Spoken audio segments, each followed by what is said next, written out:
Guys, आज जो हमारा लेक्चर है that is lecture is on routing. और राउटिंग के अंदर हम ये तमाम चीज़ें और टाइप्स कवर अप करेंगे। तो सबसे पहले राउटिंग होती क्या है। राउटिंग हमारी किसी भी एप्लीकेशन के पॉसिबल यूआरएल्स को कहते हैं। राउटिंग एक प्रोसेस का नाम है जो ये बताता है कि ASP.NET MVC के अंदर कितनी तरह के URLs बिल्ड हो सकते हैं। सही है। अच्छा, URLs हमेशा बिल्ड होते हैं आपके कंट्रोलर के नेम से और आपके एक्शन के नेम से। क्लियर। और एक्चुअली ये हैंडल होता है route-config.cs से। ठीक है। आपके प्रोजेक्ट के अंदर ऐप स्टार्ट के फोल्डर में route-config.cs होती है, वहाँ से हैंडल होते हैं। राउट एक्चुअली बताते हैं कि आपकी एप्लीकेशन का URL का डिज़ाइन क्या होगा या URL का पैटर्न क्या होगा। ठीक है। और किस तरह की इंफॉर्मेशन को रियल टाइम एनवायरनमेंट में हैंडल करने की ज़रूरत पड़ेगी। ठीक है। और जितनी भी राउटिंग होती है उसके ग्रुप को राउट कलेक्शन कहा जाता है। उसके ग्रुप को राउट कलेक्शन कहा जाता है। और उसके एक मेथड का नाम है, वो मेथड है मैप राउट, जो कि क्या करता है, आपसे वो कॉन्फ़िगरेशंस को लेता है और उसके बिहाफ पे आपके URL पैटर्न्स को शो करता है। फॉर एग्जांपल मैं आपको यहाँ दिखाता हूँ एप्लीकेशन में।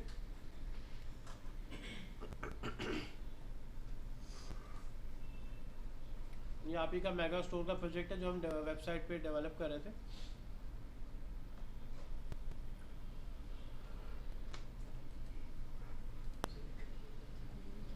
ओके गाइस, देखें, ये हमारे पास सिंपल प्रोजेक्ट है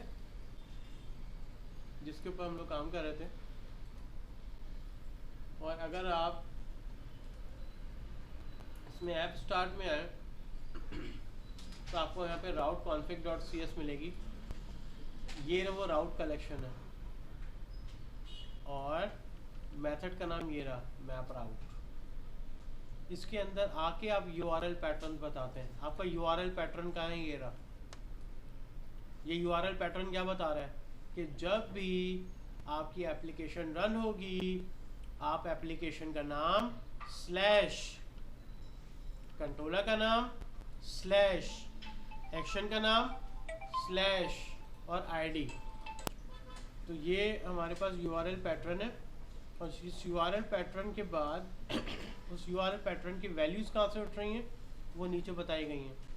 तो URL पैटर्न में ये एक पैरामीटर है और उस पैरामीटर की वैल्यू है होम। ये एक पैरामीटर है, उस पैरामीटर की वैल्यू है इंडेक्स। और उसके बाद ID के बारे में क्या बताया हुआ है कि वो पैरामीटर क्या है, ऑप्शनल है। इससे मुराद ये है कि इसकी या तो ज़रूरत पड़ सकती है या ज़रूरत नहीं पड़ सकती। इन दोनों केसेस के अंदर हम ये URL पैटर्न इस यूज़ कर सकते हैं। ठीक है। अब फॉर एग्जांपल ये इन्होंने लिखा हुआ ये डिफ़ॉल्ट है। डिफ़ॉल्ट से क्या मुराद है कि सबसे पहले जब भी एप्लीकेशन रन होगी वो होम कंट्रोलर के इंडेक्स सेक्शन को रन करेगी। ठीक है, बाय डिफ़ॉल्ट। तो अगर मैं यहाँ से कंट्रोलर का नाम चेंज कर दूँ और एक्शन का नाम चेंज कर दूँ तो डिफ़ॉल्ट URL चेंज हो जाएगा एक्शन का और कंट्रोलर का। क्लियर। अच्छा, मैं अपने कस्टम राउट्स भी बना सकता हूँ। अब मसला ये है कि लेट्स से मेरे पास कंट्रोलर तो बहुत सारे हैं, उसमें एक्शंस भी बहुत सारे हैं, यहाँ सारे तो मेंशन नहीं है। तो सारे URL कहाँ बन रहे होंगे, सारे URL रन टाइम पे बाय डिफ़ॉल्ट क्रिएट हो रहे होंगे। रन टाइम पे बाय डिफ़ॉल्ट क्रिएट हो रहे होंगे और वो कहाँ जाके सेव होंगे, राउट कलेक्शन के अंदर। अगर हमने उसमें अपना राउट ऐड करना होगा या अपना URL ऐड करना होगा तो हम मैप राउट के ज़रिए से ऐड करेंगे इस तरह से। तो ये राउटिंग क्या हो गई, ये राउटिंग कस्टम राउटिंग हो गई। कस्टम राउटिंग से मुराद क्या है, मैंने लिखी है, मैंने अपने हाथ से राइट किया इस कोड को, and now I am going to add this route into the route collection. देखो ये यही वेरिएबल है ना राउट का, डॉट मैप राउट करके इसको मैं ऐड कर रहा हूँ अंदर। तो जब मैं कोई राउट ऐड करूँगा राउट कलेक्शन में तो वो कहलाएगा कस्टम राउट। और अगर राउटिंग के अंदर एप्लीकेशन कोई राउट ऐड करेगी तो वो कहलाएगा एप्लीकेशन राउट। ठीक है, एप्लीकेशन राउटिंग कहलाएगी। और सिलसिला ये है कि एप्लीकेशन राउटिंग बनती कैसे है, रन टाइम पे ये डिसाइड होता है कि जो मेरे पास रिक्वेस्ट हैंडलर है वो ये देखता है कि मेरे पास कितने कंट्रोलर हैं और कितने एक्शन हैं। हर कंट्रोलर के एक्शन को एक टेबल की फॉर्म में बना देता है वो। और जब वो टेबल की फॉर्म में बन जाता है, कंट्रोलर एक्शन एक टेबल की फॉर्म में, all possible routes is known as route collection. Clear है? थोड़ा सा और आगे बढ़ते हैं। ये मैं आपको ऑलरेडी बता चुका हूँ कि ऐप स्टार्ट के फोल्डर में आते हैं और मैप राउट से आप बताते हैं, और कंट्रोलर और एक्शन और आईडी आपका यूआरएल पैटर्न है। क्लियर? तो मैंने अभी आपको इन्फॉर्म कर दिया है, मतलब ये प्रैक्टिकली आपको रन करके दिखाया है। ओके, तो बाय डिफ़ॉल्ट ASP.NET MVC में इस तरह से आपके राउट्स चलते हैं। Local host 1234, it can be any port according to your machine जिस पर आप चला रहे हैं।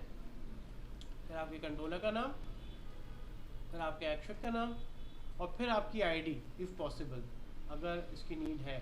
These are the some examples URLs। ठीक है, कुछ राउटिंग URLs यहाँ मौजूद है।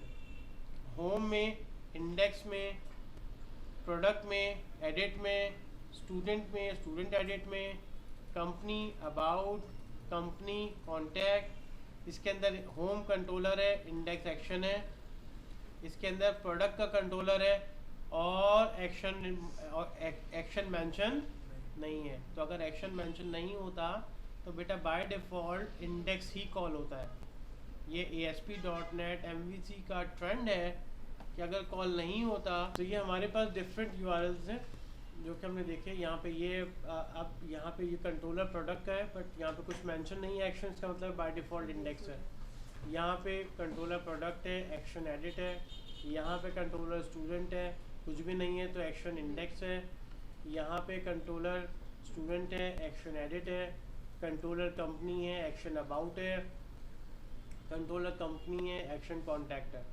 तो होता क्या है, अगर आप देखें यहाँ से यहाँ तक का URL तो सेम है, तो बैकएंड से MVC क्या करता है, इनके टेबल्स बना लेता है। Home, index, product, edit, student edit, company about, company contact, इसके टेबल बना के रख लिए।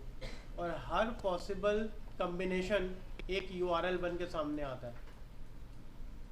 क्लियर है? इसको राउटिंग कहते हैं एक्चुअली। मल्टीपल राउट्स, मैंने आपसे पहले कहा था कि इसको कस्टम राउट भी कहते हैं। आप अपने राउट भी बना के रख सकते हैं ऐसे। सही है, मैं अपने राउट भी डिफाइन कर सकता हूँ कि भाई अगर किसी ने अकाउंट के इंडेक्स पे जाना है तो उसका ये राउट होगा। सही है, अब देखें यहाँ राउट पैटर्न मैंने चेंज कर दिया है। यहाँ मैंने क्या कहा है कि कंट्रोलर कॉल होगा और एक्शन कॉल नहीं होगा, बल्कि कोई ना कोई आईडी कॉल होगी। तब ये लाजमी हो जाएगा कि मुझे ये चीज़ पास करनी पड़ेगी। ठीक है, इसी पैटर्न के ऊपर। यानी अगर मैं कहीं पैटर्न चेंज करना चाहता हूँ तो मुझे कस्टम राउट में जाके चेंजेस करने पड़ेंगे। अब आप कहेंगे सर बाय डिफ़ॉल्ट अगर ये अंदर पहले से बना हुआ ये कम्बिनेशन, तो ये वाला चलेगा कि वो वाला चलेगा? तो होता ये है कि ये पहले वाले कम्बिनेशन को ओवरराइड कर देगा। जब हम कस्टम राउट बताते हैं और किसी कंट्रोलर के किसी एक्शन का एक नया URL पैटर्न बताएंगे तो होगा क्या, जो पहले वाला डिफ़ॉल्ट होगा ये उसके ऊपर ओवरराइड हो जाएगा जाकर। ठीक है, और ये वाला कॉल होगा जो यूज़र उसके ऊपर ओवरराइड करेगा।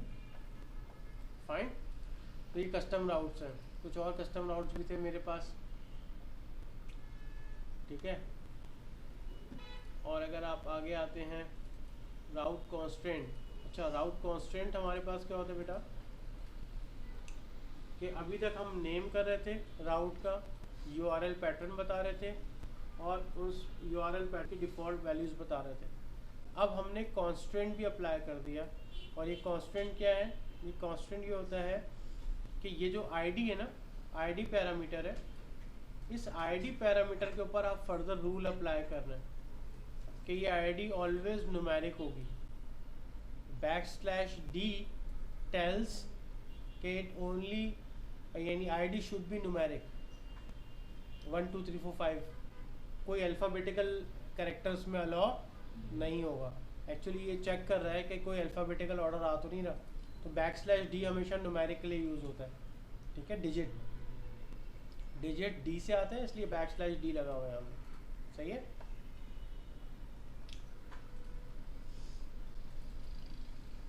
अगर हमें अपने कस्टम राउट करने हैं तो सबसे पहले आपके पास एप्लीकेशन स्टार्ट के अंदर ये होना चाहिए, ठीक है, ये कॉल होना चाहिए।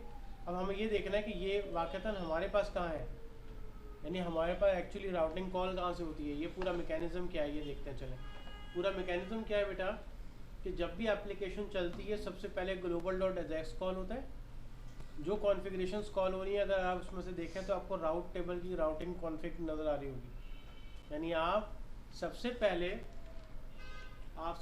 क्या करें बेटा, आप सबसे पहले इसको रन करें। रन करने के बाद राउट कॉन्फ़िग की क्लास में जाएं, वहाँ से रजिस्टर राउट का मेथड उठाएं और वहाँ पे पूरी राउट कलेक्शन पास कर दें, क्योंकि MVC ने सारी कलेक्शन राउट टेबल में डाली होगी। क्लियर? यहाँ से जो भी कलेक्शन थी ये पास हो गई इधर, इस जगह पे, ठीक है। यानी यहाँ से जितनी भी कलेक्शन थी, यानी ये राउट टेबल डॉट राउट, जितनी भी कलेक्शन थी वो इसके अंदर आ गई, सही है। और हमने जो यहाँ जो मेथड कॉल हो रहा था वो कौन सा हो रहा था, रजिस्टर राउट्स का, वो यही वाला मेथड है।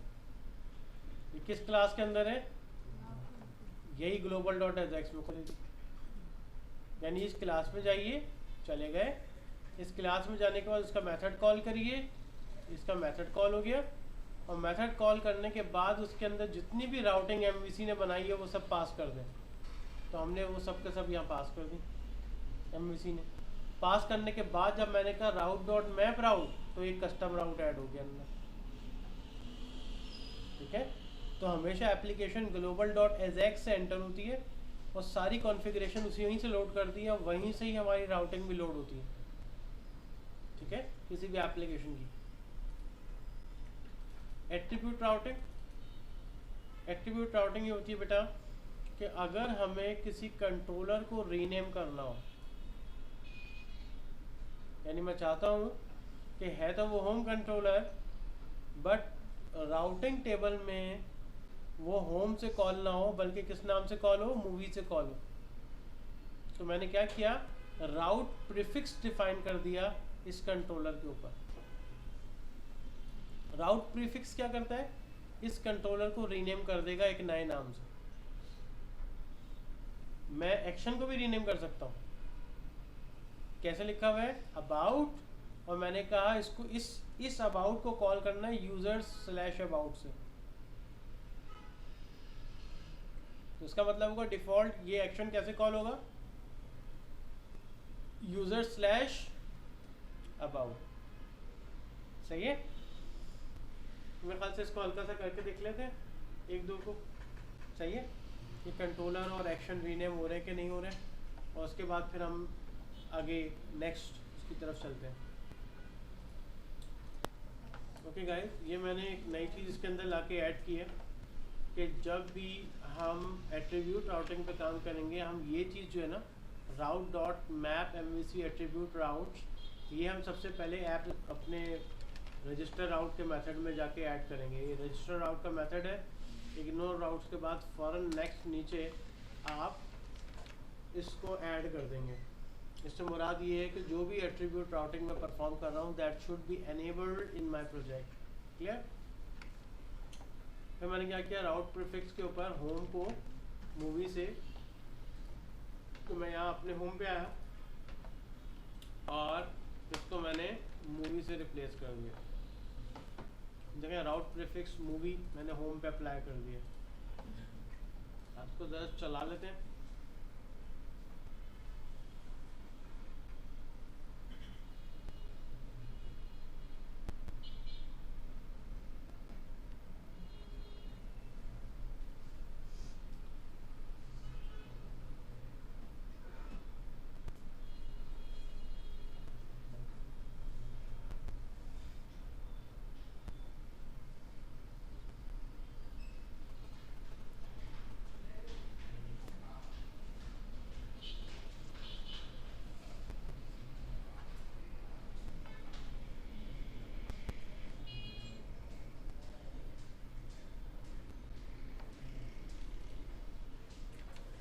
स्लैश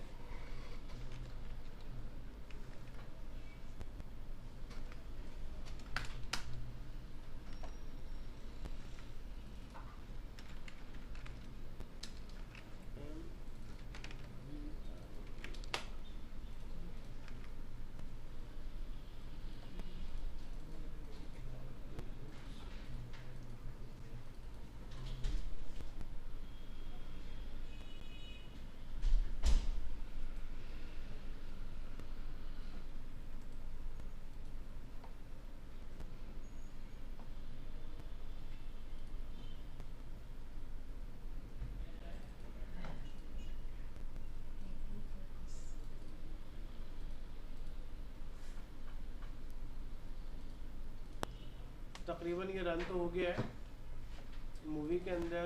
अच्छा एक चीज़ मैं यहाँ पे थोड़ा सा वो कर रहा था कि मैं सिर्फ और सिर्फ कंट्रोलर के ऊपर ही अप्लाई कर रहा था। कंट्रोलर नहीं, जब हम राउट प्रीफिक्स बनाने के लिए आते हैं या राउटिंग के एट्रीब्यूट राउटिंग बताने जाते हैं तो हमें एक्शन को भी बताना पड़ता है, खाली कंट्रोलर पे अप्लाई नहीं होता। ये क्लियर है कि किस कंट्रोलर के किस एक्शन को चेंज करना है। तो फिर मैंने बताया कि इस एक्शन को आप यूज़र्स और अबाउट से रीनेम कर दें और इस कंट्रोलर को आप इससे रीनेम कर दें। तो अब मेरा यूआरएल क्या बनेगा रन टाइम पे? Movie slash users slash about. हालांकि फिजिकली यूज़र नाम का कोई एक्शन नहीं है मेरे पास, या ना वो कोई कंट्रोलर है, ठीक है। बट मैंने क्या किया है, अपने एक्चुअल यूआरएल को हाइड कर दिया है विथ सम अदर वैल्यूज़ और with some other parameters like this.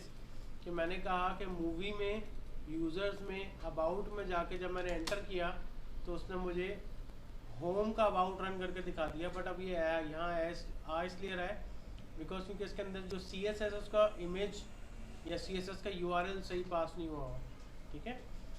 वो करंट डायरेक्टरी से आ रहा होगा तो उससे हमें प्रोजेक्ट डायरेक्टरी के पास देनी है and which is dot dot back slash. ये ऑलरेडी आपको पता ही है, सही है। तो डॉट डॉट बैक स्लैश का यूआरएल आपको इस पर लगाना पड़ेगा। लाइक देख ही लेते हैं। उसके अंदर आप आ जाए होम में और अबाउट के अंदर, होम में अबाउट में, और अगर आप यहाँ से देखें तो लेट्स से अगर हमें इसमें कोई डॉट जेपीजी डॉट पीएनजी यहाँ पे इंस्पेक्ट एलिमेंट करके देखते हैं कि एरर किसका आ रहा है। यहाँ सारे जेपीजी और पीएनजी सीएसएस का भी आ रहा है। सीएसएस शेयर्ड में, लेआउट में, तो कौन सा सीएसएस है? Responsive dot CSS.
देखिए गाइस, मैंने यहाँ पे इन सब के जो पाथ थे वो रूट पाथ से मैंने प्रोजेक्ट के पाथ से लेके सर्वर पाथ पे ले गया हूँ, और सर्वर पाथ के ऊपर से फिर मुझे प्रोग्रेस मिल गई है वहाँ पे कि मेरे पास ये लेआउट ओपन हो गया है।